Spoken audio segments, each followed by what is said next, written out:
ডাক দিয়া বলে, রে ছাত্র,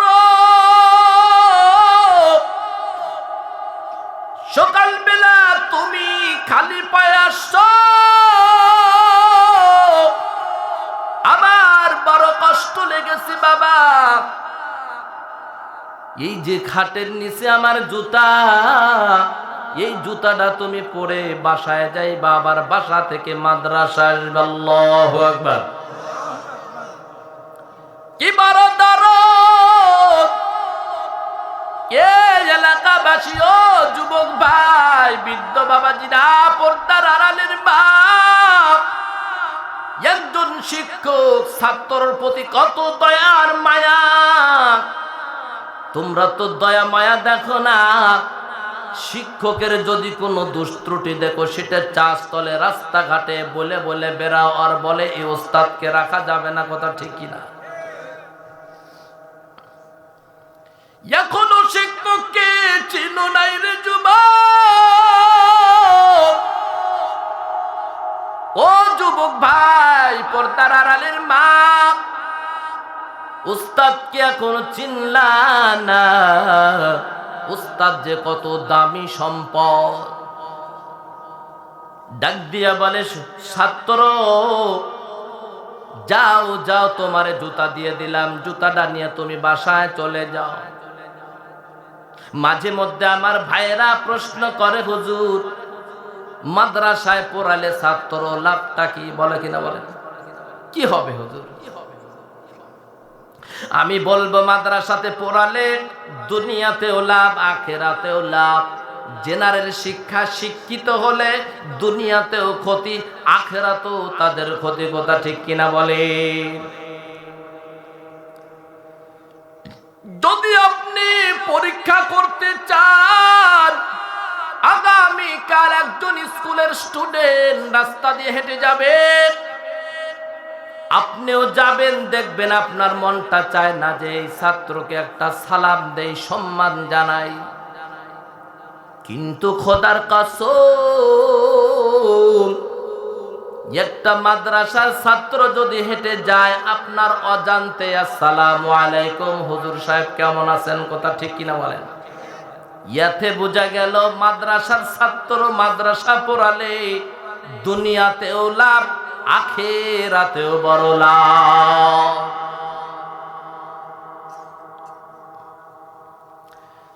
মাদ্রাসাতে যদি ছাত্র পড়াও, কিছু না হলেও তাদের মধ্যে নৈতিক দায়িত্ব এসে যায়, জবাবদিহিতার ইলম এসে যায়।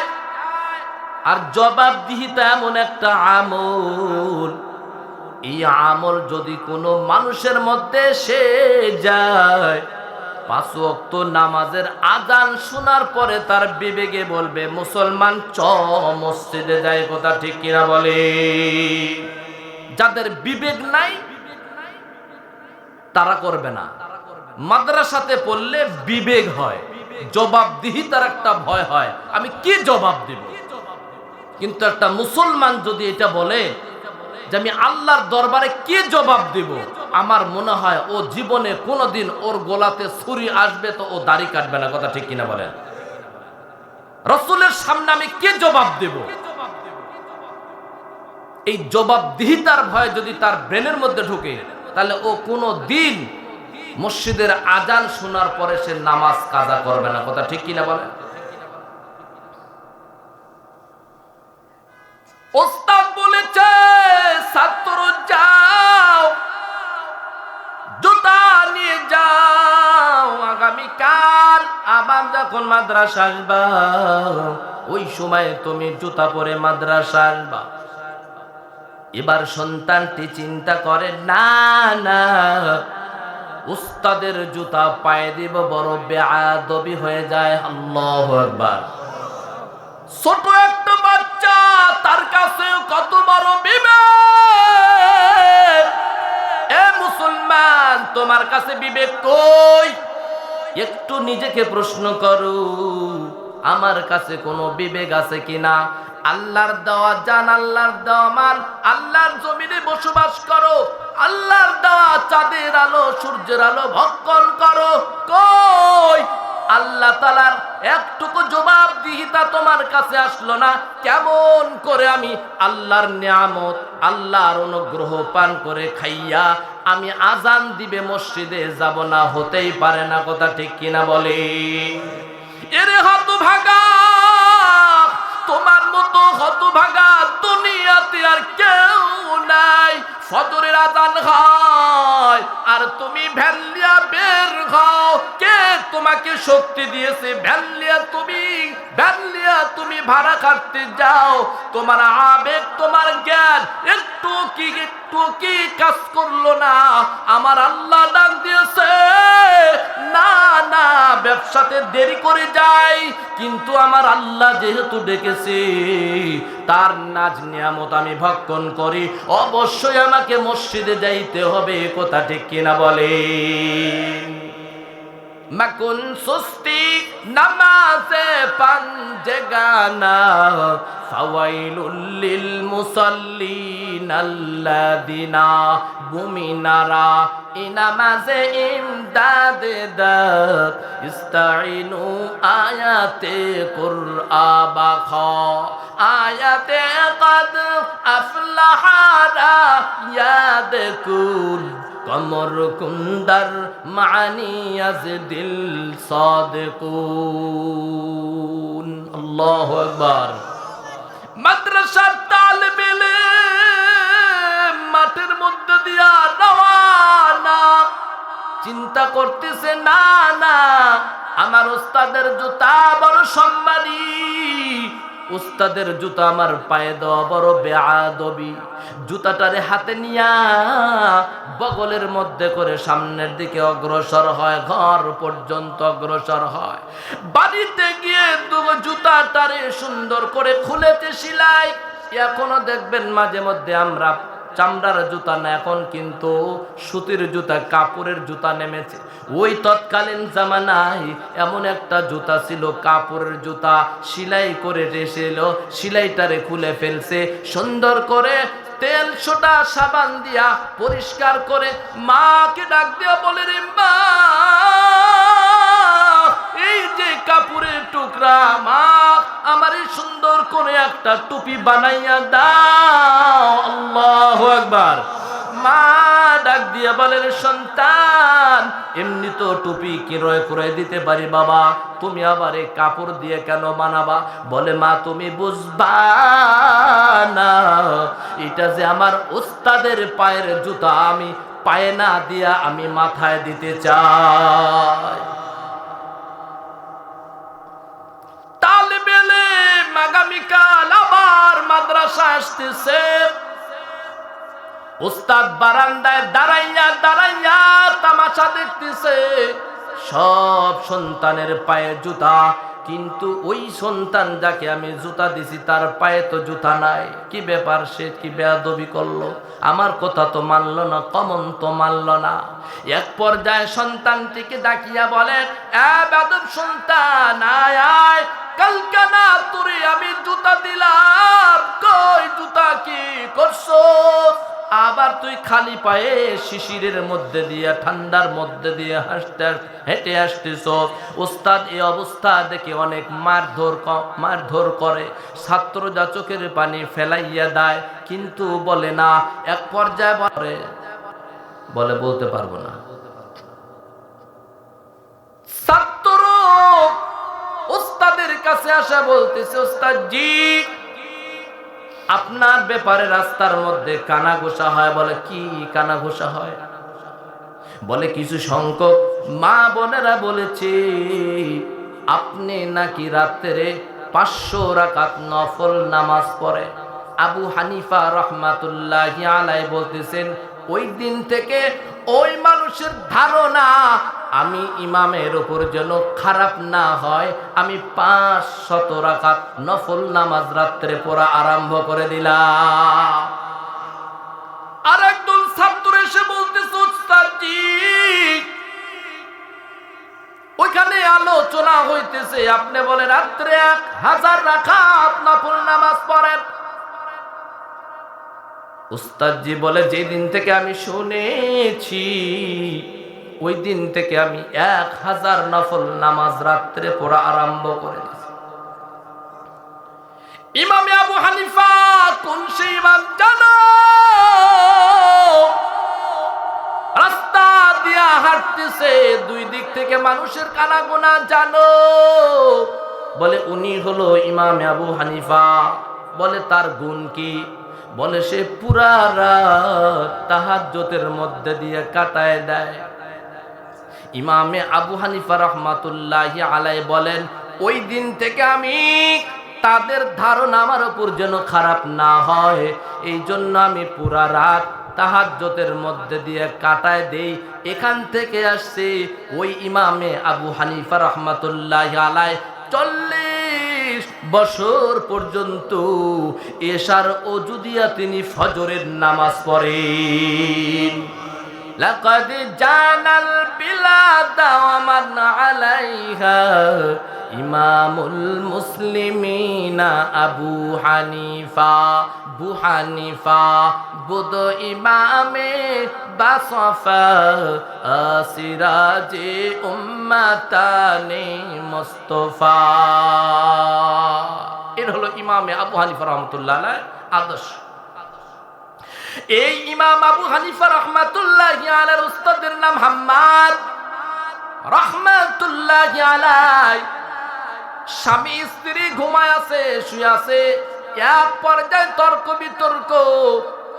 তর্ক বিতর্কর শেষ সীমান্তে ঝগড়া হতে হতে এমন তো অবস্থা, বিবিয়ে বলে ও স্বামী আমি তোমার সাথে আর কথা বলতে চাই না। বলে কেন? বলে না কথা বলবো না, ব্রেকআপ। স্বামী স্ত্রী অনেক সময় রাত্রে দেখেন না ঝগড়া লেগে যায়, এই কথা বলতে বলতে বলতে বলতে কার মধ্যে কি যায় একবার বিশাল গন্ডগোল। এখন তুই থাক, আমি রাত্রে তোর কাছে থাকবোই না। এরকম হয় কিনা বলেন? হয়। যারা বিবাহ করেনি তারা কয় হয়। ইমামে আবু হানিফা রাহমাতুল্লাহি আলাইহির উস্তাদের নাম ইমামে হাম্মাদ রাহমাতুল্লাহি আলাইহি। রাতের বেলায় বিবির সাথে কথা বলতে বলতে এক প্রকারের টক ঝক, এরপরে বড় বিতর্কিত, এরপরে কথা বন্ধ। হাম্মাদ রহমাতুল্লাহি আলাইহি ডাক দিয়ে বলে ও বিবি কথা বলো। বলে না না আপনার সাথে আর কোনো কথাই নাই। হাম্মাদ রহমাতুল্লাহি আলাইহি কথা বলার জন্য কত কৌশল অবলম্বন করে, কিন্তু না না কোন ক্রমেই কথা বলাইতে পারেন নাই। বিচ্ছিন্ন তো বিচ্ছিন্নই হয়ে গেছে। অন্যান্য স্বামী স্ত্রী যদি গন্ডগোল করে তাহলে কিন্তু মোটামুটি সেরে যায়, রাত্রেই সেরে যায়। কিন্তু ইমাম হাম্মাদ রহমাতুল্লাহি আলাইহির বিবি এমনই ব্রেকআপ করেছে যে কথাই বলবো না, তোর ভাতই খাবো না, এত রাগ। স্বামী স্ত্রী দুইজনই চাকরি করে, স্বামীও পায় 10,000 টাকা বেতন, বিবিও পায় 10,000 টাকা বেতন। অফিস ছুটি বাসায় আসছে, বিবি আবার ভাত পাকায়, স্বামী খাটের উপর বসে বসে মোবাইল ফেসবুক ঠেলে। স্বামী বেচারা বিবিকে ডাক দিয়ে বলে রে বিবি মুসরিটা সুন্দর করে টাঙ্গায় দে, মশা কামড়ায়। বিবি ডাক দিয়া বলে রে স্বামী তুমিও চাকরি করো, 8 ঘন্টা ডিউটি, আমিও চাকরি করি 8 ঘন্টা ডিউটি। তোমার মাস শেষে বেতন 10,000, আমারও মাস শেষে বেতন কিন্তু 10,000। বিবি হিসাবে কর্তব্য তোমাকে রেঁধে দেওয়া, রেঁধে দিচ্ছি, ভাত পানি রেঁধে দেই, খাও। তুমি তো বসে বসে ফেসবুক চালা, মুসরিটা তুমি টাঙ্গাও। বলে না আমি মুসরি টাঙ্গাতে পারবো না, লেগে গেছে ঝগড়া। মুসরি টাঙ্গা, বলে পারবো না। তুমিও চাকরি করো, আমিও চাকরি করি, তোমার বেতন দাস, আমারও বেতন দাস, তোমার ডিউটি 8 ঘন্টা, আমার ডিউটি 8 ঘন্টা, আমি ভাত পাকায় খাওয়াই, এটাই তো তোমার বাপ দাদা 14 গোষ্ঠীর ভাগ্য। আবার বলো মশারি টাঙ্গাও। মহিলাদের তুলনায় স্বামীদের একটু ব্রেন একটু ঠান্ডা, অত করা হলে একটু বুঝ আছে, কি বলেন, তাই না? মা বোনেরা আপনারা কিন্তু আবার মাইন্ড করবেন না, নো মাইন্ড, কি বলেন? আপনারাও ভালো, আলহামদুলিল্লাহ। তো স্বামী এখন কৌশল অবলম্বন করতেছে, বিবি ঠিক আছে, তোমার মশারি টাঙ্গাইতে হবে না, অত কোথাও বলতে হবে না, তবে একটা শর্ত, তুমিও কথা বন্ধ করো, আমিও কথা বন্ধ করি, যে আগে কথা বলবে সেই কিন্তু মশারি টাঙ্গাবে। কথা ঠিক কিনা বলে? এরে বিবি, তোমার কথাই মেনে নিলাম, আর কথা বলবো না, তবে তুমিও কথা বন্ধ করো। এরে আম্মা জান, আপনাদের যখন রাগ উঠে যায় রে মা, স্বামীরে তো মারতে পারেন না, কিন্তু ভাতের পাতিল আর তরকারির পাতিলের অবস্থা বড় খারাপ। কি বলেন? আশ্রা স্বামীও কথা বলে না, বিবিও কথা বলে না, কারণ কথা বললেই মশারি টাঙ্গা। না না, আমার মধ্যে জিদ আছে, আমি মশারি টাঙ্গাবো না, কথা বলবো না। গ্রামের কিছু পাতি চোর চিন্তা করে এই সুযোগ তো আর হাতছাড়া করা যায় না। দুইজনে দুই দিক হয়ে শুয়ে আছে, কেউ কারো সাথে কথা নাই, কথা বললেই মশারি টাঙ্গা। অতএব চোর ঢুকে পড়ছে। চোর এখন ঘরের মধ্যে ঢুকে আলমারি খুলে স্বর্ণর জিনিস নেয়। স্বামীও তাকায় থাকে, বিবিও তাকায় থাকে, কিছুই বলে না, কারণ বললে বিবিও কথা বলে না, স্বামীও কথা বলে না।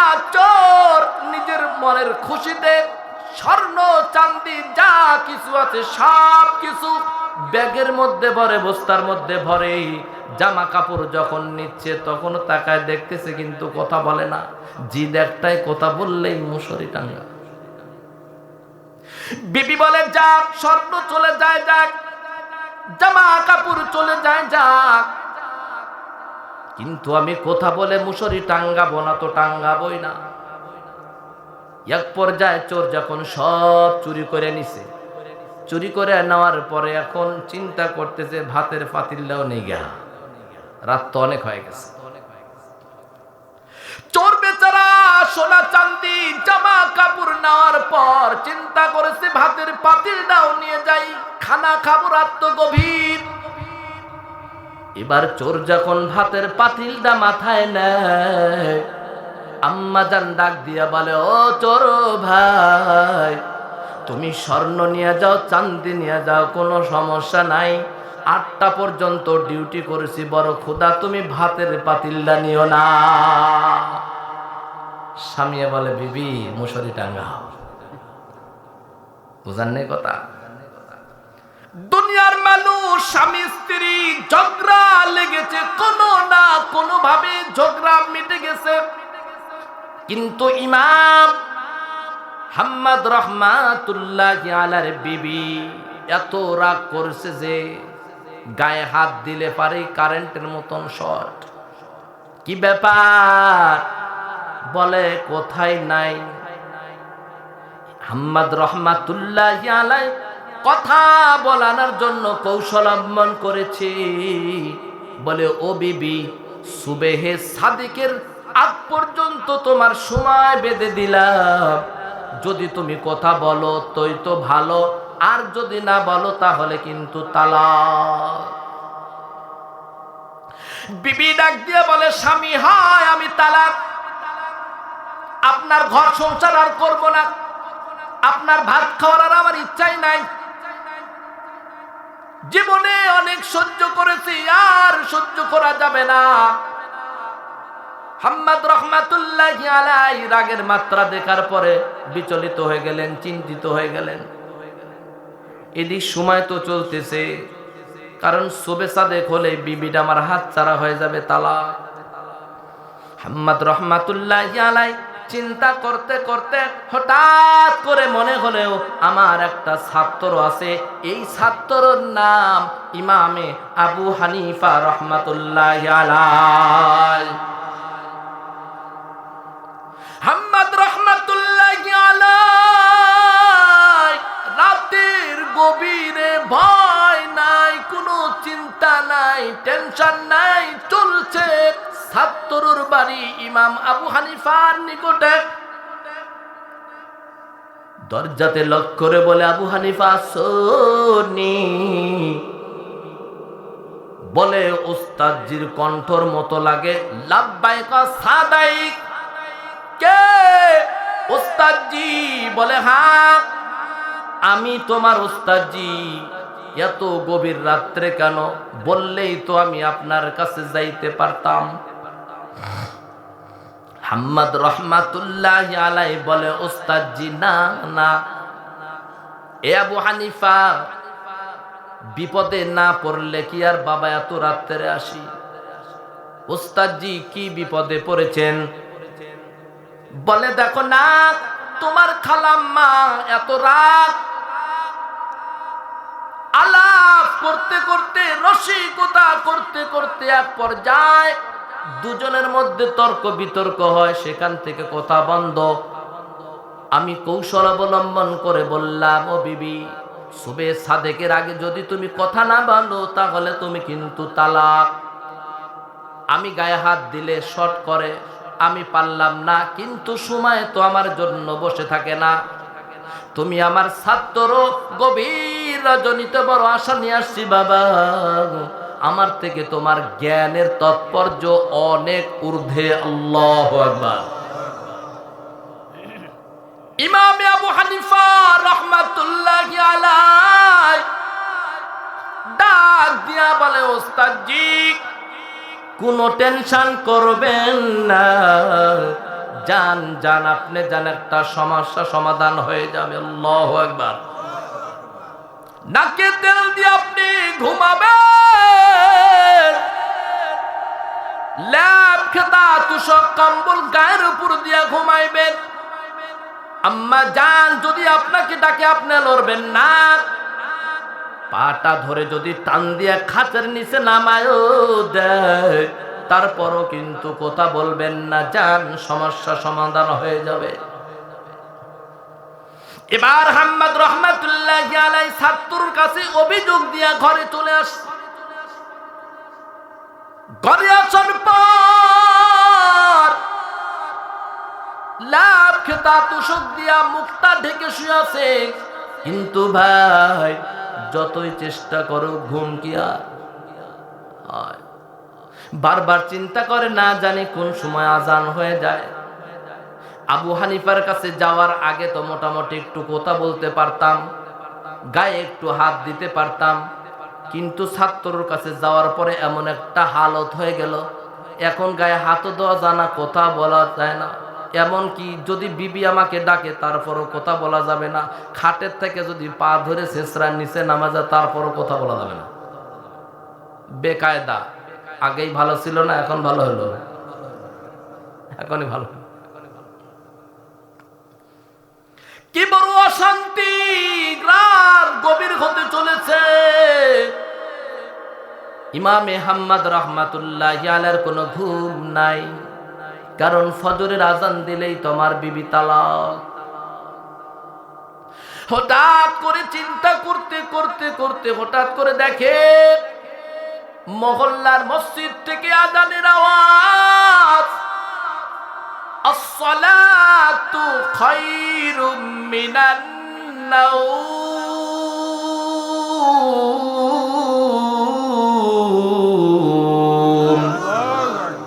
অতীব গভীর হয় রজনী যখন, অতীব গভীর হয় রজনী যখন, প্রভুর করুণায় তুমি উঠিবে তখন। আল্লাহু আকবার। মহল্লা থেকে আজানের আওয়াজ, এবার হাম্মাদ রহমাতুল্লাহি আলাইহি চিন্তা করে, যাক ছাত্রর কাছে গেলাম, কই কোনো তো কিছু হইল না। হাম্মাদ রহমাতুল্লাহি আলার বিবি গাটি টোপলা বান্ধিয়া বলে, ও স্বামী, বিদায় হয়ে গেলাম। 60 থেকে 70 বছর হায়াতের জিন্দেগি আপনার সাথে কাটাইলাম, বেয়াদবি হলে মাফ করে দিয়েন, নতুন সংসার সুন্দর করে করিয়েন, শরীরের প্রতি বড় যত্ন নিয়েন। ফজরের আজান হয়ে গেছে, সুবে সাদেক হয়ে গেছে, আমি বিদায়, আমি আর আপনার বিবি নাই। হাম্মাদ রহমাতুল্লাহি আলাইহি কোনো কথা বলে না, 70-19। এবার বিবি সব কিছু গাঠুরি বান্ধিয়া ঘরের দরজা খুলে বাহিরে যায়। বাহির হওয়া মাত্রই তাকায় দেখে একজন টকবগে যুবক, আর কেউ নয়, ইমামে আবু হানিফা রহমাতুল্লাহি আলাইহি দাঁড়ায় আছে। আবু হানিফা রহমাতুল্লাহি আলাইহি বলেন, আম্মা জান কই যান, কই যান? বলে, বাবা বলো না, তোমার ওস্তাদ এমন একটা প্যাঁচ লাগাইছে, আবার বলছে সুবে সাদেক হলেই বিদায়। অতএব মহল্লার আজান হয়ে গেছে, সুবে সাদেকের আর বাকি নাই, আমি তো তালাক যার কারণে চলে যাচ্ছি। তোমার ওস্তাদকে বলিও শরীরের প্রতি যেন যত্ন নেয়, নতুন সুখের জীবন যেন আবার সুন্দর করে শুরু করে। যা কিছু জীবনে ঘটেছে আমি ক্ষমা চাই, আমারে ক্ষমা করিয়া দিতে বলিও। ইমামে হাম্মাদ রহমাতুল্লাহি আলাইহি সব কিছু শুনতেছেন, কিন্তু কথা বলা যাবে না। আবু হানিফা রহমাতুল্লাহি আলাইহি বলেন, আম্মা জান কই যান, কই যান? বলে, আমি তো তালাক চলে যাচ্ছি আমার বাবার বাড়ি। বলে, আম্মা জান একটু কষ্ট করে ঘরের মধ্যে যান, ঘড়ির দিকে তাকান, এখন কয়টা বাজে। এবার আম্মান ঘরের মধ্যে যায় দেখে এখনো ফজরের আজান দিতে 1 ঘন্টা বাকি আছে।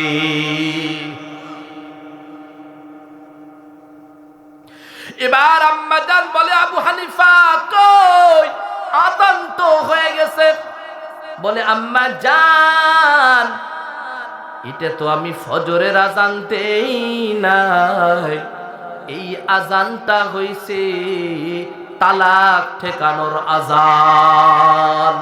লাকাদ জানাল বিলাদা ওয়া মান আলাইহা ইমামুল মুসলিমিনা আবু হানিফা।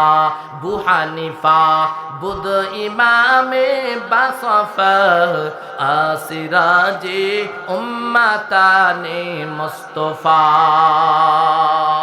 শুধু একটা কারণ, সেটা মাদ্রাসায় পড়ায় কি হবে? মাদ্রাসা পড়ায় কিছু না হলেও জবাবদিহিতা শিখবে, আর এই জবাবদিহিতায় পৃথিবীর সর্ব সম্মানের স্তর পর্যন্ত পৌঁছা দিবে। আল্লাহু আকবার বলেন। ছাত্র মাদ্রাসায় দিবেন, একজন হাফেজের বাবা হয় কবরে যাবেন। রাজি আছেন ইনশাআল্লাহ? একটু জিকির করেন, লা ইলাহা।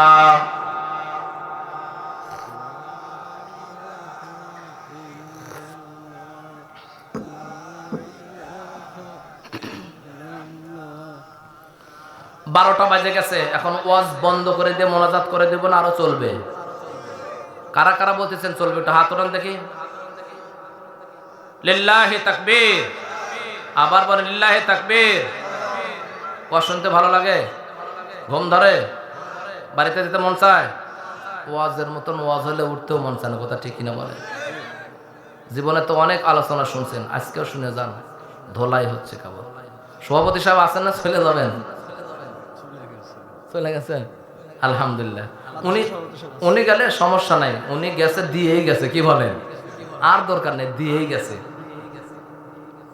আল্লাহু আকবার। এই জন্য একটা সন্তানকে মাদ্রাসা পড়ানো চাই, মাদ্রাসা পড়ানো চাই। যদি আপনি মাদ্রাসা পড়ান, অন্তত কিছু না হলেও ওই সন্তানটি জবাবদিহিতা শিখবে, আর জবাবদিহিতা শিখলে ওই সন্তান একদিন আপনাকে জান্নাতে নিয়ে যেতে বাধ্য হবে। আল্লাহ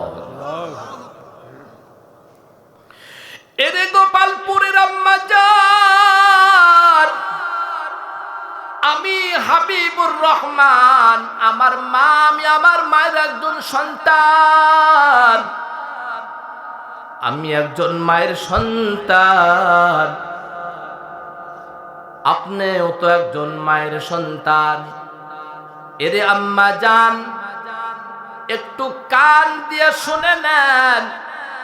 ভাইদের ওয়াজ কমপ্লিট, এখন আপনাদের একটু ওয়াজ করতে চাই। আমি হাবিবুর রহমান, আমি একজন মায়ের সন্তান। ইমামে গাজালি রহমাতুল্লাহি আলাইহি একজন মায়ের সন্তান। ইমামে হাম্বল রহমাতুল্লাহি আলাইহি একজন মায়ের সন্তান। বাইজিদ বুস্তামি রহমাতুল্লাহি আলাইহি সেও একজন মায়ের সন্তান। এরে আম্মা জান, মনটা কি চায় না রে আম্মা একজন হাফেজ কোরআনের মা হইয়া কবরে যায়? আপনি যখন ইন্তেকাল করবেন, ওই সন্তান আপনার জানাজা নামাজ পড়াবে। আল্লাহু আকবার। এই যে দেখেন, মাইন্ড করবেন না, বাংলার ইতিহাসে বিশাল বড় একটা জানাজা নামাজ হয়ে গেল। যেই জানাজা নামাজের ইমামতি করেছেন বাইতুল মুকাদ্দাস মসজিদের খতিব আল্লামা আব্দুল মালিক সাহেব দামাত বারকাতুহুম। আল্লাহু আকবার। কি বড় আফসোস, সন্তান হইয়া, শিক্ষিত হইয়া পিছনে দাঁড়ায় আছে কই? মায়ের জানাজা হয়, সন্তান পিছনে দাঁড়ায় আছে, কিন্তু জানাজা করার মতন সাহস আর যোগ্যতা নাই। কথা কি বুঝে আসতেছে? এরে আম্মা জান, একজন হাফেজের মা হইয়া কবরে যান। আপনি যদি মারা যান, আপনার সন্তান আপনার জানাজা পড়াবে। সকাল সন্ধ্যায় সন্তানটি কবরের পাশে গিয়ে কোরআন ইয়াসিন খতম করবে, চোখের পানি ফেলাইয়া দোয়া করবে, রব্বি জালনি মুকিমাস সালাতি ওয়া মিন যুররিয়াতি রব্বানা তাকাব্বাল দুআ রব্বিরহামহুমা কামা রব্বায়ানি সগীরা রব্বিরহামহুমা কামা রব্বায়ানি সগীরা। আপনার সন্তান যদি একজন হাফেজ কোরআন হয়, ওই সন্তানটি যখন তারাবির নামাজ পড়াবে, শত শত মুসল্লিরা পিছনে ইক্তেদা করবে। সুন্দর মধুর তেলাওয়াত শোনার পরে মুসল্লিদের আত্মা বড় প্রশান্তি লাভ করবে, মনে মনে বলবে এই সন্তানটি কার? কতই না সৌভাগ্যবান সন্তান, যার তেলাওয়াত শুনে নিজের দিলটা বড় ঠান্ডা হয়ে গেল। এরে আম্মা জান, আপনার সন্তান যদি একজন হাফেজ হয়, একজন আলেম হয়, জুমার নামাজ যখন পড়াবে, যখন মসজিদে নামাজ শেষ করে বসবে, হাজার হাজার মানুষ দোয়ার জন্য লাইন ধরবে। আপনার সন্তান যদি আলোচক হয়, মাহফিল করে, তাহলে দেখবেন আপনার সন্তানের মোবাইলে হাজার হাজার কল আসতেছে, হুজুর ডেট দেন, হুজুর ডেট দেন, আমাদের এলাকায় আপনি প্রধান বক্তা। কথা ঠিক কিনা বলেন? এরে নবীর উম্মতের দল, আজকে আমি হাবিবুর রহমানকে নাটোর থেকে নিয়ে আসছেন, আপনার সন্তানকে দেশে একটাও নাই, কিন্তু কোনো উপায় নাই। এমন তো মন নাই যে আমার সন্তানকে আমি হাফেজ বানাবো। এর নবীর উম্মতের দল, আপনার সন্তান যদি জানাজা নামাজ পড়ানোর যোগ্যতা বানাইতে চান, খতমে তারাবির ইমাম বানাইতে চান, মানুষের দোয়ার যদি মেরুদণ্ড বানাইতে চান, কান্ডারি বানাইতে চান, ওয়াজ মাহফিল দিলে পুরা দেশের মধ্যে ঘুরবে আর বক্তৃতা দিবে এমন যদি চান, ও আম্মা জান শুনে নেন, অন্তত 4টা আমল আপনাকে করতে হবে। 1 নাম্বার আমল হলো আপনার সন্তানটিকে মাদ্রাসায় ভর্তি করে দিবেন। 2 নাম্বার আমল, রাতের গভীরে উঠে আপনি আল্লাহর কাছে কান্নাকাটি করবেন, মালিক আমার সন্তানকে তুমি ফকিহুল উম্মাহ বানায়ো, আমার সন্তানকে তুমি চরমোনায়ের হযরতের মতো বানাইও, আল্লামা মামুনুল হকের মতো বানাইও, ফজলুল করিম পীর সাহেবের মতো বানাইও, শাইখুল হাদিস আল্লামা আজিজুল হক রহমাতুল্লাহি আলাইহির মতো বানাইও। এমন ভাবে আপনি দোয়া করতে হবে রে আম্মা জান। 3 নাম্বার, আল্লাহর মোহাব্বত নিয়ে পর্দা করতে হবে, কারণ যেই নারীর মধ্যে পর্দা নাই তার মধ্যে আল্লাহর হুকুমের কোনো ভয় নাই। কথা ঠিক কিনা বলেন? এরে আম্মা জান, এই বাংলাদেশের একজন ঈমান দীপ্ত যুবক শরীফ ওসমান হাদি, কয়েকদিন আগেও ফেসবুক বড় গরম। এই ওসমান হাদি যখন ইন্তেকাল করে, বিবির কাছে খবর গেল, কই তোমার স্বামী তো আর দুনিয়াতে নাই। এই ওসমান হাদির বিবি বলে, আমি দোয়া করি আমার স্বামী যেন শাহাদাতের মর্যাদা লাভ করে, তবে আমার স্বামীকে আমি একবার দেখতে চাই। শর্ত, আমার স্বামীকে দেখব যেন কোনো পর পুরুষ আমার চেহারা না দেখে, কোনো ক্যামেরা যেন আমার দিকে ফুটেজ না নেয়, কোনো মিডিয়া যেন আমার কাছে সাক্ষাতের জন্য না আসে।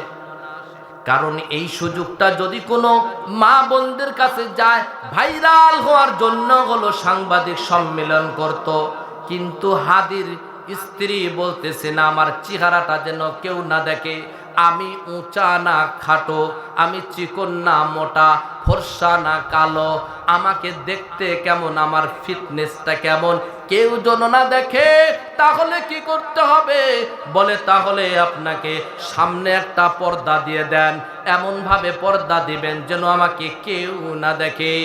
এই হাদির বিবি স্বামীকে দেখতেছে, স্বামীকে দেখতেছে, আর কোনো পরপুরুষ দেখতে পারে নাই।